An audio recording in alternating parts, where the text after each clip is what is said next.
Welcome to the Jameela Adams Experience podcast. It's a place and a space for women over 40 to be inspired, encouraged, and heard. Your host, Jameela Adams, will talk about how life be lifing and how to find joy when overcoming challenges. You're invited to join the experience.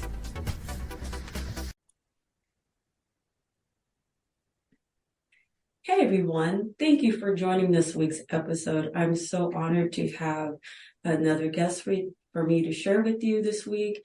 And I really want you to lean in and listen to her, because what she's going to say will be inspiring and I hope encouraging for all of us who's gone through some setbacks, both physically, mentally, and are trying to get through it and push through it and find that there will be something for you on the other side. I believe that all of us, in some way, shape, or form, are champions for ourselves and for others. So when we go through things, it's good for us to know that we're not alone. So with that being said, I would like to introduce Kim Rahir. She's a health coach that went from a wheelchair to a weightlifting podium. And she's going to give us insights on how to do better for ourselves as far as weight training and things of that nature. So with that being said, Kim, take it away. Thanks. I'm so happy to be here, Jameela.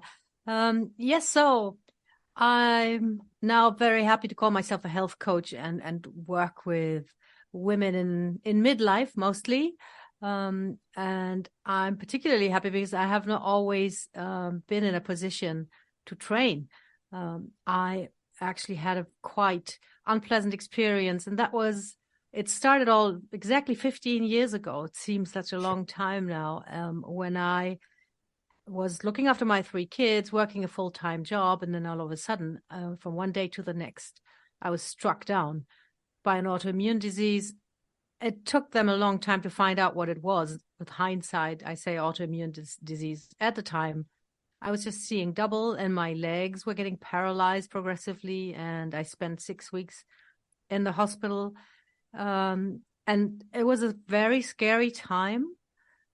Turns out it was a one-off autoimmune thing, which was not the end of my journey with that kind of disease. But something that I want to share right away is that I am today very grateful for this experience, because it totally changed my outlook on life.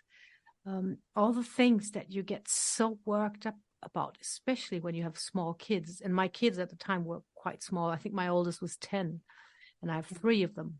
Wow. Wow.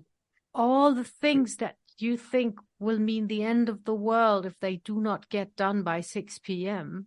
Right. They don't matter anymore.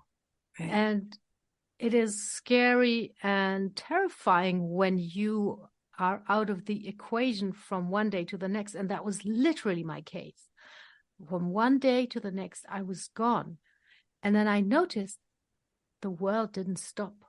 Right. I was in a way dispensable, which is, it sounds horrible, but it puts everything in perspective. And I talk to so many women who struggle and who carry a heavy burden because they are in charge of everything in their lives, the people around them, the people around them and their lives. And they feel such a burden of responsibility, and they fear that nobody else can take on that charge. Right. And I learned the hard way from one day to the next. When you're gone, things go on. And it's humbling, but I think it's also liberating. Right. Because it takes a little bit of that burden off your shoulders when you find out. And I found out that people were there to help me. My mom came, she looked after my kids. My husband, who had an extremely busy job, he came to the hospital every single day. And when you experience that, people are actually there for you, and you do not have to do everything. You can also be out of the equation. I felt that was liberating, and it changed my whole outlook on life. Right. So it's always good to ask for help. So I'm assuming that's what you did. You basically said, hey, look, I'm struggling right now. Can you please help me and step in? And what's interesting is that as women, I find, at least most of the women I speak to, is that we are meant, in our minds, we are meant to carry everything and not ask for help. It's supposed to be a sign of weakness, but I think honestly, it's a sign of weakness when we don't ask for help, and when we have to say, I can't do this on my own, please, somebody help me. That right there to me shows strength, because in our vulnerability, we have to show strength and just say, hey, look, I can't do this on my own. So I'm very glad that you were able to do that, to ask for help. So with that being said, how long, you said that this happened 15 years ago. So how long did it take for you to get back to where you are now and obviously rise above? It was a bit of a rocky road. So I got out of hospital one day before Christmas. Also an interesting experience, because I hadn't bought the tree. I hadn't decorated the tree. I hadn't bought the gifts. Everything had happened without me. And I was in a wheelchair because my legs were still paralyzed. Then over the weeks, I could walk with crutches. And it took about 6 months until I could walk normally again. The sensation in my legs was still weird, but I could walk. And then I had to get transfusions. Okay. For 2 years. At least that's what they thought. That's the thing with these autoimmune diseases. You don't really know what's going on. So just to be safe, I had to go to the hospital once a month, got transfusions. And after 2 years, my doc told me that I was stable and that he thought I didn't need those transfusions anymore. Oh, good. Yeah, I called my husband right away. We both cried because it was like, getting a second shot at life. Getting a second life. Absolutely. And then we moved again, because we moved around a lot with the 3 kids. Right. We moved from Germany to France. And I think we'd been in France just a few months when I felt my left hand going numb. Okay. And I knew something was wrong again. And then after a battery of tests, they said that this was nothing like what I had before. Right. But that this was a first episode of MS, of multiple sclerosis. Wow. So my second life that had been given to me was sort of taken away from me again. And that was shattering. When you get your hopes up and you think, now I'm finally, you want to feel like a normal person again and not go to hospitals. And then it's back to square one. That was a very tough time. And then MS is really scary because you have no idea where it leads you. And then they said, this is the first episode. And for it to be fully declared MS, there has to be a second episode. Well, I told myself, that's not going to happen. That's not going to happen. I'm going to be fine. I'm going to be fine. And I was fine for a year. And then I remember like it was yesterday. I was in my bedroom and I was doing a weird yoga pose, and I felt a tingling in my back, and I knew right away that wasn't good. Yeah. So more tests. I was officially declared an MS patient, and I had to get treatment for life, which scared the living daylights out of me. Right. Because first of all, it's treatment for life. Injecting yourself 3 times a week, it's no fun. And then also, you will never be quite sure about where your body is at. If you're feeling okay and good, is it because maybe you got better? Right. Or is it just because of the treatment? Right. You will never know. So there is this, the decision to get the treatment is like a one-off, and then you don't have any more agency. Then it's done. You cannot change that. Right. That's what I thought at the time. That's why I also fought with the doc for an hour, because I didn't want the treatment. And he was very patient up to a point, and then he got a little bit impatient. And I said, well, okay, I'm going to get the treatment. Right. And that was quite unpleasant because, injecting yourself, the injection sites get sore. You get side effects like flu symptoms. But I did it. We moved again. I found myself a new doc, and he prescribed the same treatment because that was standard. But in the meantime, I had started to train for strength. I went to the gym. I lifted weights, and my physical state had completely changed. I was so strong. I was so fit. So the new doctor, he looked at me and said, well, you are looking great. Yeah, I'm going to prescribe this thing, but thank God you are fine. Right. So I took the treatment for 2 more years, and I was always getting better and getting stronger. I mean, today I'm 60, and I can honestly say I'm the strongest I have ever been. That's awesome. Yes. Congrats. Congrats. And it feels so good.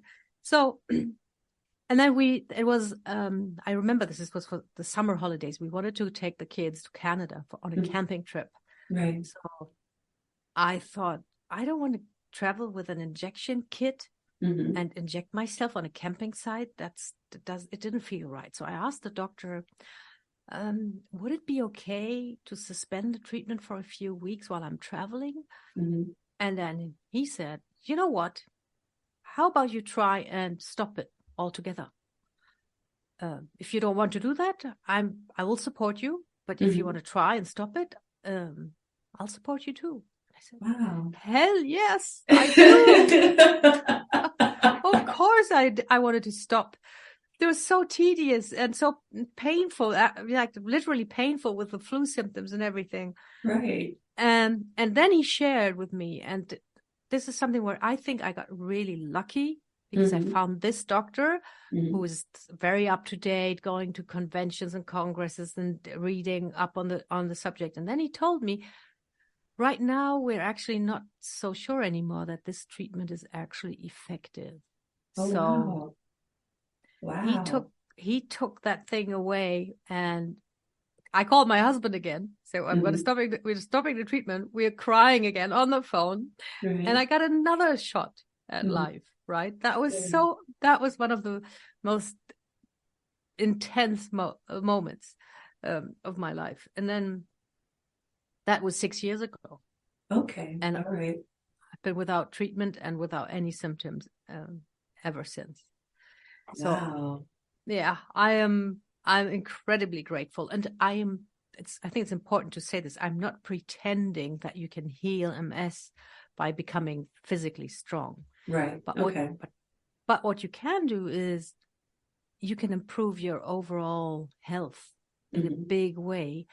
And I am now getting to a point, also watching my clients train and get stronger, where I think that the effect of strength training on mental health might be the biggest one, actually. Right. Yeah, because I believe when you feel good physically, it does affect your mental health. It really is the byproduct of it. And the more we get into exercising, the more we train, the more we lift or walk or whatever type of exercise that makes you feel good, and you find the results, you feel better. It's almost, well, it is kind of like that dopamine kick. It's just one of those things that helps you maintain. And I love this because I'm getting back into working out again. I did take a pause because of everything that was happening in my home life. So it allowed me to get back in the swing of things. Now, because I have my dogs, my 4-legged kids, I take them out for their walks, and they're not small dogs. So I'm physically pulling, trying to hold them back, because the one dog I know weighs at least 95 to 100 pounds at least. Wow. Yeah. And so that's a workout. It is a workout. It is a complete workout. And so that brings me peace to go out and walk, and I do my yoga, I do my meditation, and it just makes me feel so grounded. So how does that, with weight training, how does that help you feel grounded? What do you go in like I won't say a meditative state, but like, that I'm going in here, I'm going to do my workout. But while you're doing it, does it like transform you in some way, shape, or form mentally?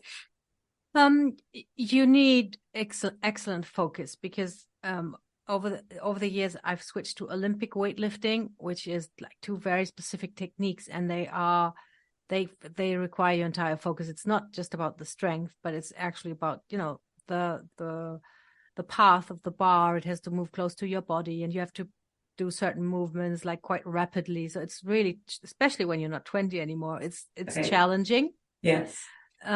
So you need this full focus to do this, and that everything else is crowded out. Mm-hmm. So it's an interesting thought, because I never described it as meditative before, but you're right. It's a bit like tunnel vision, and you really have to focus on just that one thing, because otherwise you can't do it.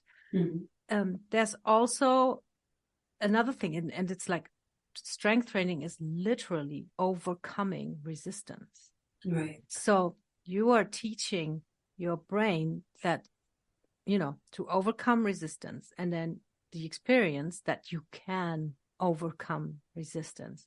Right. And I think that carries over to other situations in life. It gives you some kind of confidence. It's not a conscious process where you say, oh my God, I deadlifted 90 kilos and now I can sort of have this difficult conversation with my boss. Right. I think it's like subconscious. You just feel more powerful, and you believe more in yourself, and you have more confidence. Also physically, you carry yourself differently. Right. You move differently. My favorite moments is when a delivery guy brings like a big box full of vegetables, and he tells me, careful, this is heavy. And then I just give him a big smile and grab the box. I know it's a bit childish, but I love those moments. I think we all do. Like, watch me. Watch me. Absolutely. So, yeah, I do think that there's such a variety of effects, actually. The one that you mentioned is quite interesting, actually, because the focus, I think it does train your mind also in focus. Right. And then this feeling stronger, standing tall, and learning to overcome challenges and challenge yourself. And when you compete, it's even up one notch, because you have to perform at a precise, I mean, you have a countdown of 60 seconds. So there's like a 60-second time window in which you have to do your thing. Right. So you can't say, on a good day, I can lift so many kilos, or yesterday I lifted so many kilos. No, it's now. They call your name and you go out there, and that's when you have to do it. And it's like a school of life too, because sometimes you make the lift and sometimes you don't. And then you learn to live with and learn from that failed lift. And I think that's also an important experience to it's like vaguely similar to my experience with being in the hospital. Things can go wrong, but the world won't stop, and you'll still be okay. Right. So when you do your competitions, because I understand that you have the European Masters Weightlifting Championship coming up in June, how do you prepare yourself along, not only with that, but you have clients that you work with, correct? So how do you balance that, your well-being, your competition, along with helping your clients? How do you make that possible? I have a very clear schedule. So I train 3 times a week, and that takes close to half a day, actually, because I have to travel to the gym. Right. The training is anywhere between 1.5 and 2 hours. And that time is for my training only. It's that focus that we talked about. And then the rest of my day, is for living and for looking after my clients. And since I work online, I can be in touch with them. So when I go for a trip to a competition, I can still talk to them. We're still in touch. That's not the time when I design their workouts or put together their eating plans or something. And then I do a lot of one-on-one calls also with my clients. And, they are always happy to schedule them in a way that helps me if I need to travel. I don't travel all the time for competitions either. Right. But I think this is something to do with having a clear schedule, and in a way, it's also I'm modeling this for my clients. They know that on these 3 days, I'll be out at a certain hour, and I won't be back before a certain hour, and they can do the same in their lives, because so many women struggle to set that priority and say, okay, I'm going to exercise on that day at that time. Right. Then they, keep pushing it off, or something always happens. It's not because they're lazy or they don't want to do it. It's because something always happens. Right. And something will always happen in life. Yes. And so I sort of want to show them also that you can, if you put it into your schedule and it's clear to everyone around you that this is when you are exercising, or this is when you are walking your dogs, or this is when you want to do your meditation, you will feel much better doing it. And actually, the people around you, they will respect you for it. They will understand. And I think we have this misconception sometimes that the people around us, our loved ones, our families and friends, that they expect us to be at their beck and call every time. But if we tell them, this is my workout day, or this is my whatever it is, this is my I go to the cinema day, but like setting clear boundaries, I think they like that. I think they respect us for that. Yes. So this is something that I'm very clear on, and it works very well. Good. So, setting up boundaries, not only with clients, but with family as well. It's one of those things that we have to make sure that those boundaries are in place and not rescind on them. The moment we start, oh, well, I'm not working out today, people will not take you so serious because you're not taking it serious. So I totally get that. I've been victim to that myself. So I have to start being more diligent about setting up my time. And now that the kids are older, it's really not an issue. It's the 4-legged kids I got to deal with. But overall, everybody's, good with the setting of boundaries. And I really do appreciate you saying that, because I think we sometimes lose focus on that. And boundaries are meant to protect us, and not just physically safe, but mentally safe, because we have to let people know, okay, I'm doing this for myself. I would hope that you pick up on it and to do something for yourself. And I won't cross that boundary, because you're trying to do better for yourself. So back to your clients. Have you had a client that would look into doing weightlifting, or have they decided, or they're just strictly, look, that's you and we'll let you have that moment? Or have you clients who wanted to go into weightlifting? No. Not yet. I have clients who do like a very serious powerlifting routine, but the Olympic weightlifting, it's like just 2 exercises, very technical. That's pretty specific. You'd have to find a club and a trainer. And frankly, most women who come to me mostly want to start moving at all. They have been sedentary for a while, and they know that they need to strength train. They know that they need muscle, but it's really difficult to get started in midlife. If you have never done that, it could be scary or discouraging. And then there's tons and tons of workout programs out there, and they're all very good, but they're not like designed for midlife women. That's the thing that I do for my clients, to make sure that they start at the point where they are right now. And if you have been sedentary for a long time, you can't just go and do push-ups, for example. You want to progress towards that very gently. And that's the most important part of my work, actually, to make it possible for a woman at any stage in her life or any situation of her body to start working out, not getting hurt, not getting discouraged. Or as many women told me who took a trainer in the gym, for example, and And I had never realized this until I worked with clients. When they worked with a personal trainer in the gym, they felt humiliated because they were asked to do stuff that they couldn't do. And that's heartbreaking, because I know that there's not one personal trainer in the world who wants to humiliate their client. They want to help them get better. Right.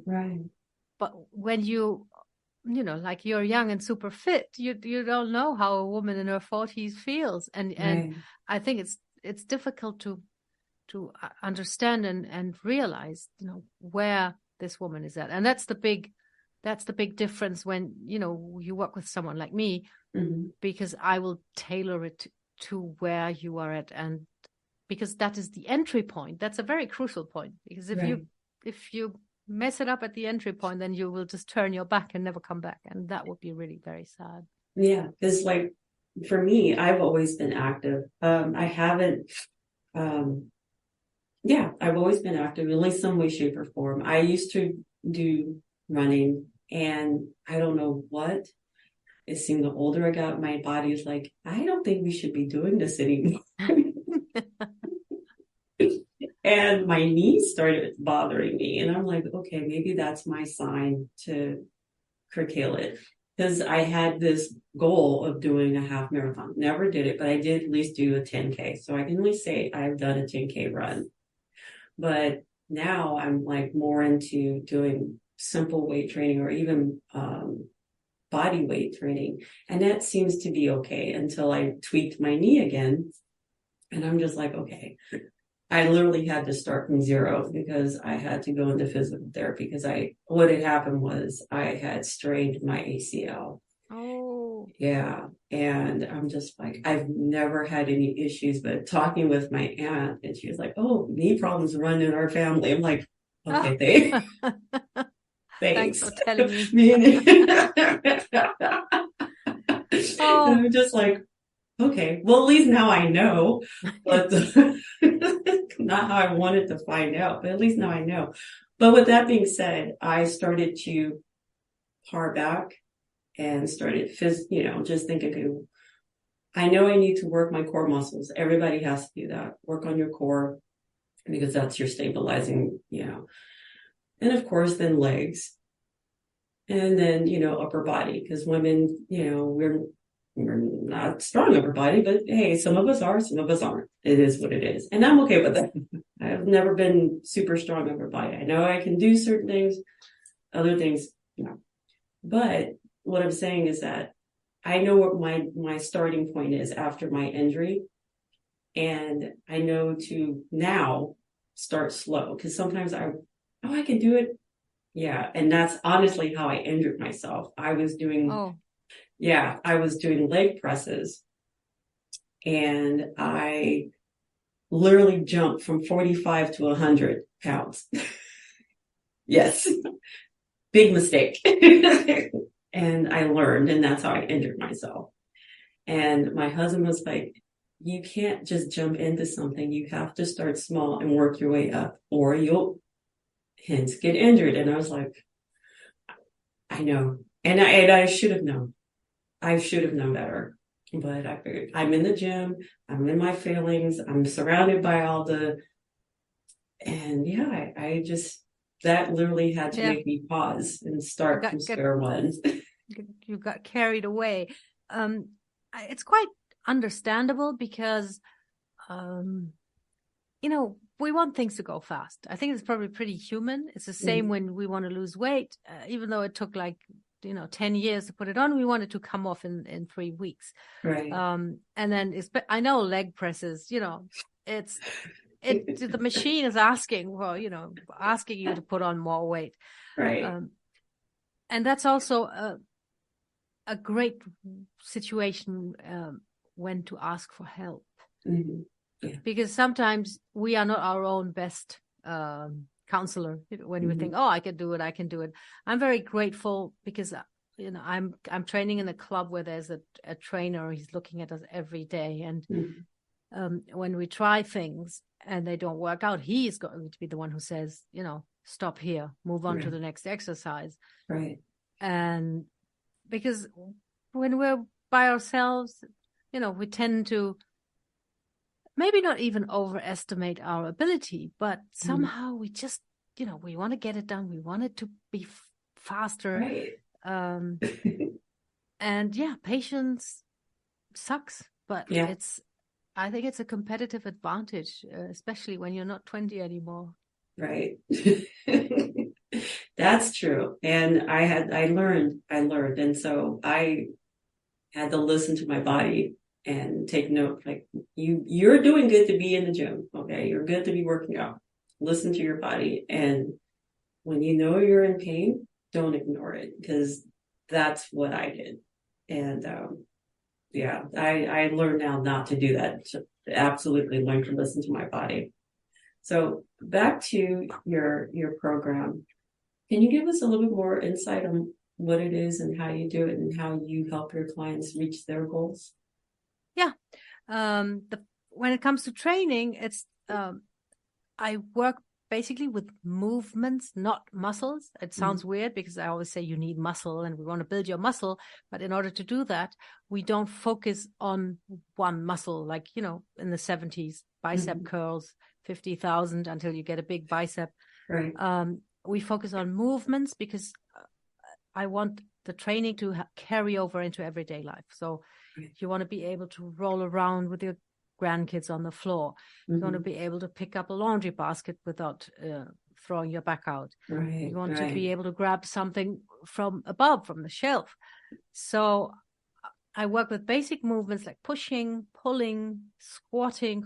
Squatting is a very natural movement, actually. And so many people don't ever do it anymore. Right. Struggle when sitting down, struggle when coming back up. So we work with these movements. Hinging is another one. And that's not a very common term, but hinging is just like a hip extension. It's when you squeeze your buttocks to stand straighter. And actually our butts are asleep, when we sit for hours and hours on end. So that's a very important one. And then core training, of course, like you mentioned, the core needs to be trained. Right. And you can take these movements and then scale them to any level of skill or strength or experience. Okay. So, it could be that we start with just doing little pelvic tilts on the floor to start activating those glutes, or very shallow squats to make sure that the form is right and that you don't hurt yourself in doing it. If you, go from work from movements, you can find all kinds of versions, and I'm very creative to find like maybe the easiest version, maybe a little bit harder version, and you can do that for quite some time before using equipment. And even if you want to put a bit of load on the movement, you can work with, I don't know, tomato sauce cans, or hold a water bottle, whatever it is. So that's the biggest part when it comes to exercises. That's train movements and scale them to the level of the client, so they are challenging but not dangerous. Right. When it comes to eating, it's a very specific philosophy. It's got nothing to do with dieting or restricting foods. It's it builds on the training, and we work on fueling our body for our training. Gotcha. And that's a great mindset. It's so much easier to stick to when you have a positive, like a building approach, because when you think about not eating something, what will you be thinking about all day long? Eating it.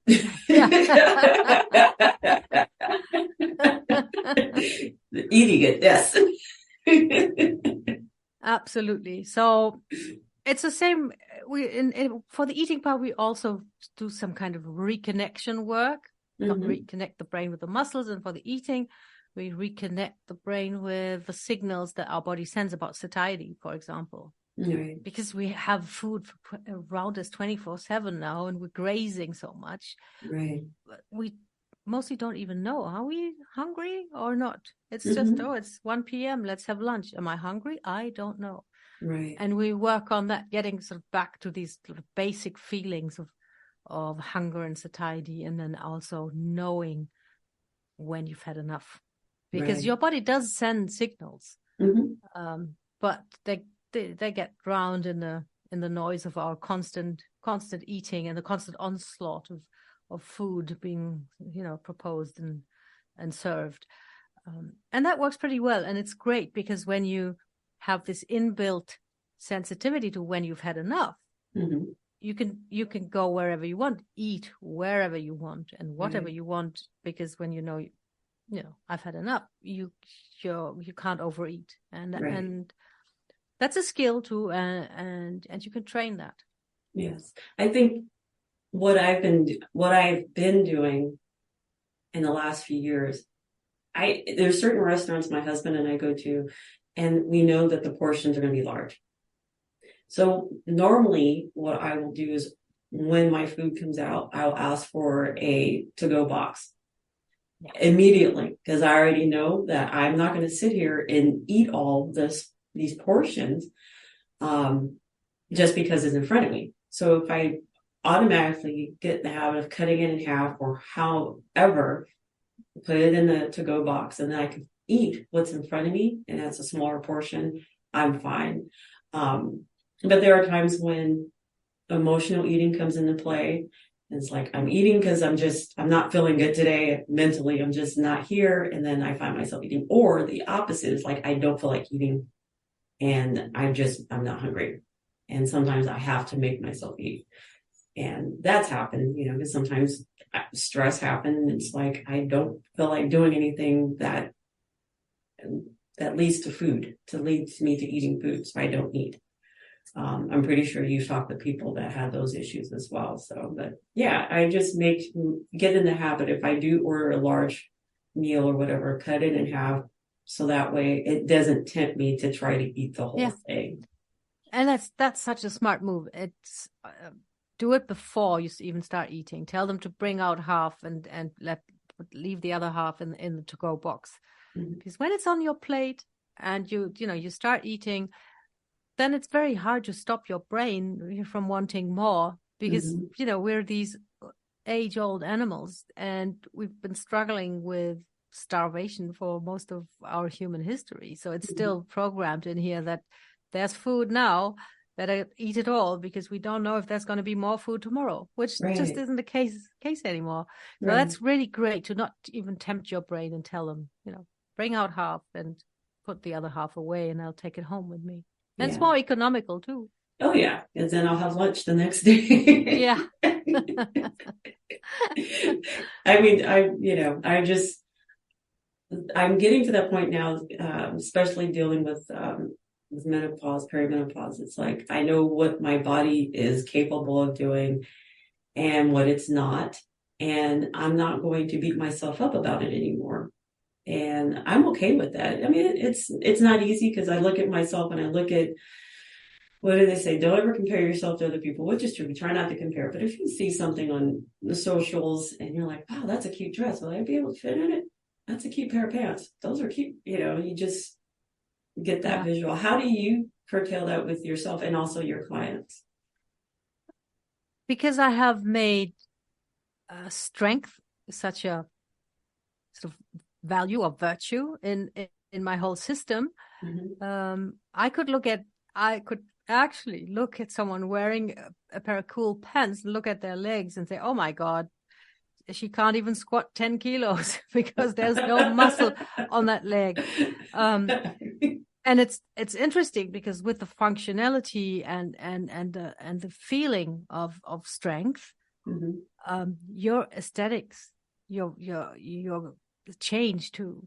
I really don't find like stick legs or stick arms like very beautiful anymore. Or I remember because I have strong muscular arms, and I've always had rather strong arms, and I was forever jealous of women with these like tiny, beautiful, like Grace Kelly style slim arms. And I thought, can I have this? I want this.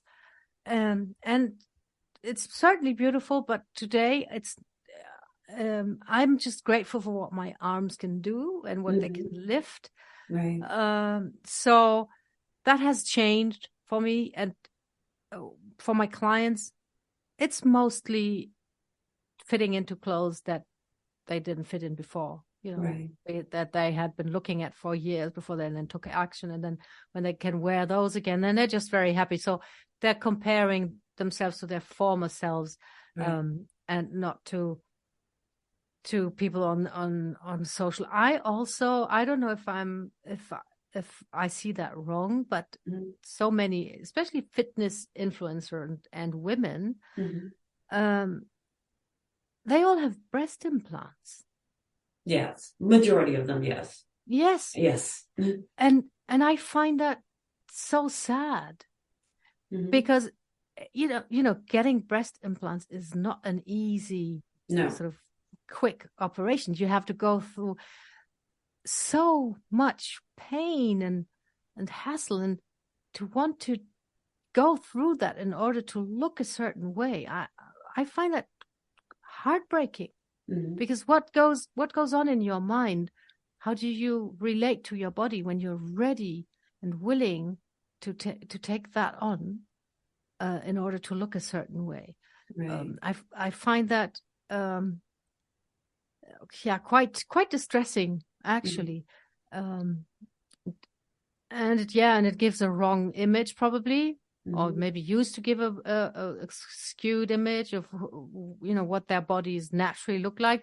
But then on the other hand, everybody's in on the story, so you can tell, when you have this super slim body with huge breasts, that this has been manipulated. And the only thing that worries me about that is for young girls who maybe get influenced by that and think that they have to look like this. And that's something I would love to have in our culture, that like physical strength is a value and a goal that we teach girls too, from the very beginning. Like it's cool to be strong. Yeah, it's cool to be able to do things with your body, not so much what it looks like, but what it can do. What it can do. Because it's much more fun too. Yeah. And it's interesting you say that, because I remember joking with some friends, and I've always been insecure about my body. I've come to the point now. I love my body. I love what it did. I had 3 beautiful children, and it made me think, the superficial stuff is just that, superficial. And I always had this running joke with my friends. I said, if I didn't get a boob job by the time I was 50, it's not going to happen. It never happened. Never happened. And I'm okay with that. And a lot of it now is because I appreciate my body more. I am very thankful of the things I was able to do with this body and still can do with it. And as time progresses and things fade in and out of my life, like wanting to be a runner and just all that, I know that phase of my life is over, and that's okay. Moving on to the next thing. All I want to do now is just make sure that I'm healthy. I eat I always believe in the 80-20 rule with everything in life, especially with food, because I'm not going to deny myself. And if I want a piece of cake, more or less pie, I like pie more than cake, but if I'm going to have a piece of pie, I'm going to have a piece of pie. I'm not going to sit here and pig out on it every day, but it's a treat to me. It's a reward. I did good at work today. I'm going to have a slice of pie. And that's how I see it. It's like a reward for me. But I know that it can be turned into something ugly if I find myself in a negative place. If I'm not feeling my best, or I had a crappy day at work, I'm going to probably sit there and eat the whole pie, and then sit there and get mad at myself because I ate the whole pie. And then now I have a whole pie that's gone. I mean, it's what we do to ourselves, to compensate of what we were supposed to be doing, and just be good about monitoring our food. But yeah, I totally get that. And it is distressing sometimes seeing the images. I try not to get caught up in the images. I've learned to look at people, social as a highlight reel. People are not always living like this. What you're seeing is the top 10 reasons or best things that's happened to them this week, this month, whatever. And so I don't really take it into consideration. And I believe that probably has to do with maturity. Age hopefully brings maturity and wisdom. Unfortunately, there's some people that haven't gotten there yet, younger people. And I don't know. All I can do is say thank you and be grateful for what I have and taking care of it to make sure that it can last me another 30, 40, Lord willing, 50 years. And just be happy and grateful. I think when we have that attitude of gratitude, I know that's a cliche, but it's true. When you are grateful for who you are, how you became the person that you are, in spite of your flaws and everything that's happened, it makes you, to me, a better person. And you acknowledge it and you're thankful. Is that one of the things that you have in practice as well?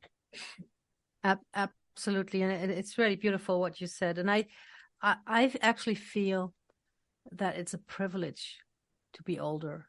Mm-hmm. Not everybody gets to get this far. True. And because of the things that don't, stress you anymore because you're older and you know that they're not that important, I think that's a privilege too. Mm-hmm. Sometimes now when I see, I don't know, you have 3 kids too, when I see young moms, struggling, putting their kids into their car seats and all, all the, yes. I think, oh my God, did I do that? I don't think I would want to do that anymore. So there's like a time for everything in your life. And also what you said about, being at peace with your body, that's a great liberation. And I so hope that this is like this for every woman, that you make peace with your body. When you're younger, you see all these images like, me with the Grace Kelly arms, whatever it is, or you want to look like, like certain people. And, just being happy with what you have. And for me, this was a very important experience that I wasn't able to walk. Right. I saw people in the street walking and I thought, oh my God, you don't know how lucky you are. And that's without exaggeration, every single day that I get up and I walk around today, I am grateful for that. Right. And I really do think it's a privilege because, we do not have to run after the small kids anymore and be worried 24/7. Are they going to do something crazy? Are they going to hurt yourself? Do you have to, don't have to strap them into their car seats anymore. It's a privilege. And it comes, of course, like everything in life, it comes at a price. So, maybe we're not, I don't know, as fresh anymore. I mean, you look like you're 30, so but thank you. And I think it's also just a natural evolution. I don't think that we have to accept everything when it comes to our aging body. I think we can stay physically strong. Yes. I don't think we can do anything about, sagging skin at some point. It will happen and it won't be a big deal. Joints might become achy at some point, but doesn't mean that you can't be strong. And that's probably the best way also to age, to stay physically strong, because then you can enjoy so many things. You can enjoy that privileged part of life where you don't have all the responsibilities anymore. Right. But you must be able to partake, and for that you want to stay strong.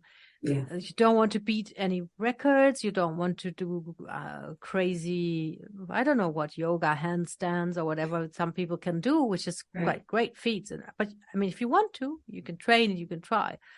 But you do not have to pressure yourself into doing things that are not you, or that do not correspond to you, or that not aligned with you. And I think that's the big win when you're older, because you know much better what's right for you. Yes. And then you stick with that. And it makes you so much happier than striving for things that probably wouldn't even make you happy if you had them. Right, exactly. And the great part about getting older is that, like you said, it is a privilege, and it truly is a privilege. And what I appreciate more now, more so than ever, is that I can talk with my kids and say, hey, believe it or not, it looks like things are not that great, but trust me, your body will carry you as long as you take care of it. And I have to tell my sons that it's like, you're going to be okay. My oldest, he used to smoke. And I said, look, I understand it's a way to deal. I said, but sooner or later, you're going to have to quit. And I never pressured or anything like that. But I think he ended up quitting. But I can understand why he picked it up. His dad smoked. At one point, I did smoke. So, of course, it was around him. But I quit. I don't know if his dad did, but that's neither here nor there. But I just said, you have to take care of your body. And especially now that you have your own children, you want to be around and be able to be fully capable of participating in their life. And I find that now more so than ever, I can go out with my kids and have fun with them. I can go out with my grandkids and have fun with them and not have to be pushed in a wheelchair or anything, like, not saying that that's wrong, but you know what I mean? It's like, I'm okay being able to do things with them, and I don't take it for granted. I don't. Anytime I look at other people in their situations, I don't take it for granted. And I thank you for explaining your life and how things happen with you, and putting things into motion is like, take care of yourself. Regardless of the diagnoses, you could still take care of yourself to do better, to be able to move and live. And I think that's the whole point. We still have a life. We still have air in our lungs. We could still see, hear, and all that other stuff. Take advantage of it, but don't take it for granted. So, yeah, that's the fine line you need to walk. Mm-hmm. And it's cool also to have, when your kids are adults and you can have adult conversations with them, like, it's interesting and fun. Mm-hmm. I think that's a great gift too. Like, when you think, oh my God, at some point I made these people, like, physically, right. We are bodybuilders.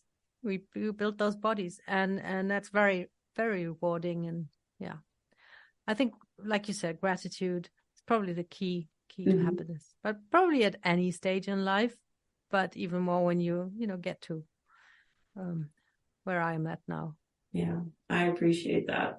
So now, is there any way how we can get a hold of you, Kim, and what are your socials, and what do you have coming up in the next few months?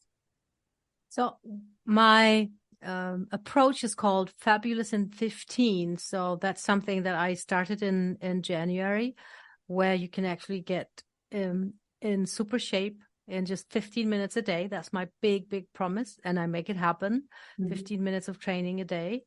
And you can learn more about that by going to my website, kimrahir.com. And the first thing you want to do there is take the assessment that's on there. It's a free health and strength assessment. So it's not just about, can you do 5 push-ups, but it's a holistic questionnaire where you can really find that place that we talked about before, where you are at now. And then that gives you pointers and where you want to start. That's on my website, kimrahir.com. And you can follow me on Facebook, also with my name, Kim Rahir. And then there I share a bit about my weightlifting and what I'm up to.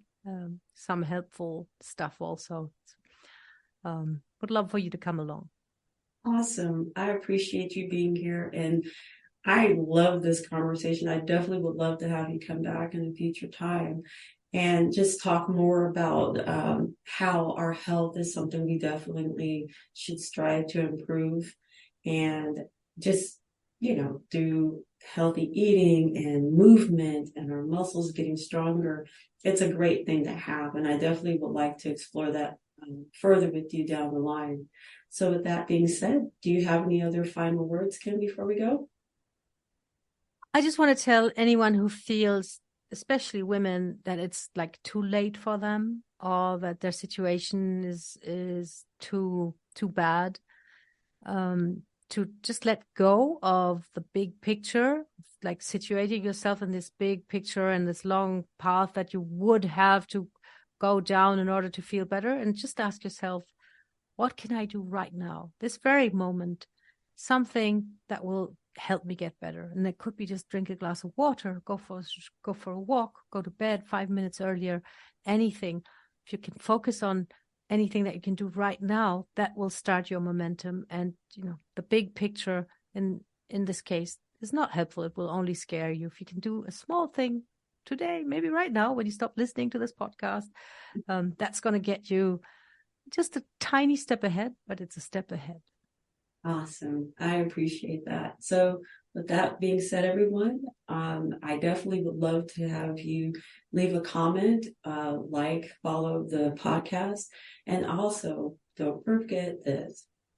I want you to be inspired, be inspiring, be encouraged, be encouraging. But most of all, I want you to be you. And I'll chat with you all next week. Take care.